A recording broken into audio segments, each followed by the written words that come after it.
নমস্কার বন্ধুরা, সুরালয় ডেলি ব্লগে আপনাদের সকলকে জানাই স্বাগত। আজ মহাষষ্ঠী আর আজকে আমরা সুরালয় বাবুকে নিয়ে বেরিয়ে পড়েছি নালিকুলেতে ঠাকুর দেখার জন্য। বেরোনোর কথা ছিল বিকেল 4:30, কিন্তু আমরা 4 জনেই ঘুমিয়ে পড়েছিলাম, তাই বেরোতে বেরোতে অনেকটা দেরি হয়ে গেছে। 5:30টায় বেরিয়েছি, আর বেরিয়েই হয়েছে সমস্যা। আমাদের নালিকুলের মতো জায়গাতেও এবছর দেখলাম যে বিকেল 5:30টা থেকেই চারদিকে নো এন্ট্রি হয়ে গেছে, এত ভিড়। সকলের মধ্যেই এখন একটা জিনিস এসে গেছে যে একটু আগে আগে বরঞ্চ চারদিকের ঠাকুরগুলোকে দেখে নেব। তো আজকে নালিকুলের সমস্ত ঠাকুর আমরা দেখে উঠতে পারিনি, তাই যেগুলোকে দেখেছি সেগুলোই আমি কয়েকটা ভাগে ভিডিওটা ভাগ করে দেব, নাহলে ভিডিও অনেক লম্বা হয়ে যাবে।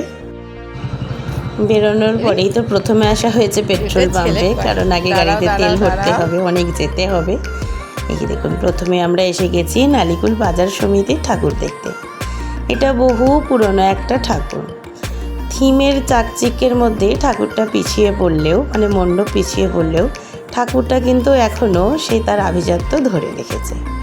আর এই রকম ঠাকুর দেখে তো সুরালয় বাবু খুব খুশি, বিশেষ করে মা দুর্গার হাত থেকে মহিষাসুরের বুক পর্যন্ত লাইটিং দেওয়া ত্রিশূল দেখে। এরপর আমরা এসে গেছি বাগচি বাজারে, আর অবস্থা দেখুন।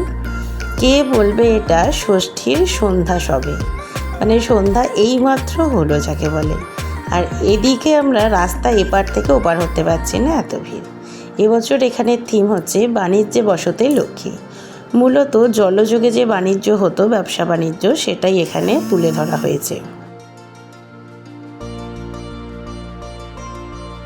যে একটা হাট বা বাজার বসলে সেখানে যে জীবিকাগুলো দেখা যেত, কেউ কামার, কেউ কুমোর, কেউ মাটির জিনিস বিক্রি করছে, খেলনা বিক্রি করছে, মাছ বিক্রি করছে, পাশে একটা ছোট্ট চায়ের দোকান, সেই সবগুলো খুব সুন্দরভাবে কাট আউট করে এখানে তুলে ধরা হয়েছে। এই দেখুন, এখানে নাপিত, এখানে আছে কামার, মানে এত সুন্দর ফুটিয়ে তোলা হয়েছে, ঠিক আগেকার মতোই পুরো প্রেক্ষাপটটা। এখানে আছে মন্ডা মিঠাইয়ের দোকান, মানে মিষ্টির দোকান, আর কড়াই ভাজা হচ্ছে জিলিপি। ওদিকে আছে একটা চায়ের দোকান। আর এখানে দেখুন বিশাল বড় একটা নৌকা, যার নাম আছে নটরাজ। এটা হচ্ছে মূলত ব্যবসার বাণিজ্যের জন্য যে বড় নৌকাগুলো হয় সেটা। এখানে একটু সিঁড়ি দিয়ে উঠতে হবে। সুরালয় বাবু তো বাপির সঙ্গে আগে উঠতে আরম্ভ করে দিয়েছে। আর বললাম না, আজকে ষষ্ঠী হলেও বেশ ভিড় আপনারা দেখতে পাবেন। এই দেখুন, এখানে আছে একটা চায়ের দোকান, চাওয়ালা চা তৈরি করছে, এখানে একজন দাঁড়িয়ে চা খাচ্ছে।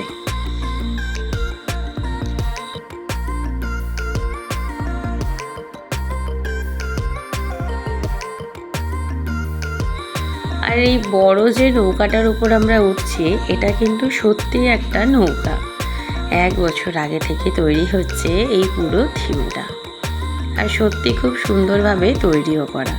আর মাছ ধরার জাল দিয়েই তৈরি করা আছে জল, আর তাতে আছে নীল আলো, মনে হচ্ছে যেন নীল জলেতেই ভাসছে নৌকাটা। এরা দুজনে তো অবাক হয়ে চারদিক দেখছে। এখানে নৌকার ছই আছে, ওদিকে একটা ছোট ডিঙি নৌকা আছে, সেটাকেও ওরা দেখছে। আর চারদিকে দেখুন কেমন বাড়িগুলো করা আছে, যেন মনে হচ্ছে আগেকার দিনের সেই দালান কোঠা। আর নৌকার ছইয়ের নিচে আছে সকলের নাম লেখা, তাদের সমস্ত মালপত্র, নৌকা করে যেগুলো নিয়ে যাওয়া হবে অন্য জায়গায়, অন্য কোনো বন্দরে, অন্য কোনো হাটে বিক্রি করার জন্য। এদিকে গরুর গাড়ি, পালকি, এই সবগুলোও সুন্দর করে করা আছে। আর চারদিকে সেই পুরনো গ্রাম বাংলার ছবিটাই মানে তুলে ধরা হয়েছে।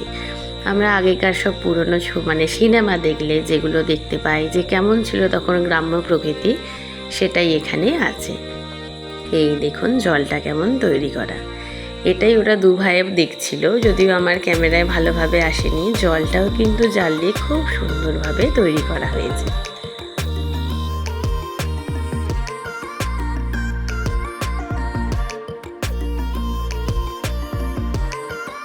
আর ওই দেখা যাচ্ছে আমাদের মাতৃমূর্তি, এইখানটাও খুব সুন্দরভাবে সাজানো।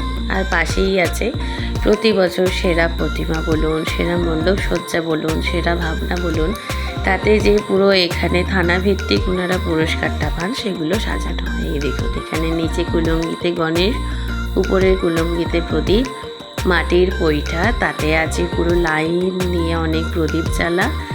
আর এই দেখুন মায়ের ভিডিওটা এখানে দেখলাম, এখনও এডিট করার সময় খুব ভালো আসেনি, কিন্তু মাকে অপরূপা দেখতে। এরপর আমরা চলে এসেছি এনায়েতপুর উত্তর বারোয়ারি আমরা সবাই পূজা কমিটিতে। এখানে 29তম বর্ষের পুজো হচ্ছে। এখানে আছে গ্রাম বাংলার লোকশিল্পী। কিন্তু প্রথমেই আমরা দেখতে পাচ্ছি মণ্ডপের উপরে আছে মা দুর্গার 10টা ভুজা, মানে 10টা হাত। আর খুব সুন্দর যামিনী রায়ের স্টাইলে অনেক আঁকা ছবি, কুলোর মধ্যে আঁকা ছবি, এই সবগুলো দিয়ে সাজানো হয়েছে। তার সঙ্গে আছে তালপাতার পাখা, যাতে আছে ঝালর লাগানো, মাটির হাঁড়ি, মাটির কলস, এই সমস্ত জিনিস দিয়ে সুন্দর করে সাজানো আছে।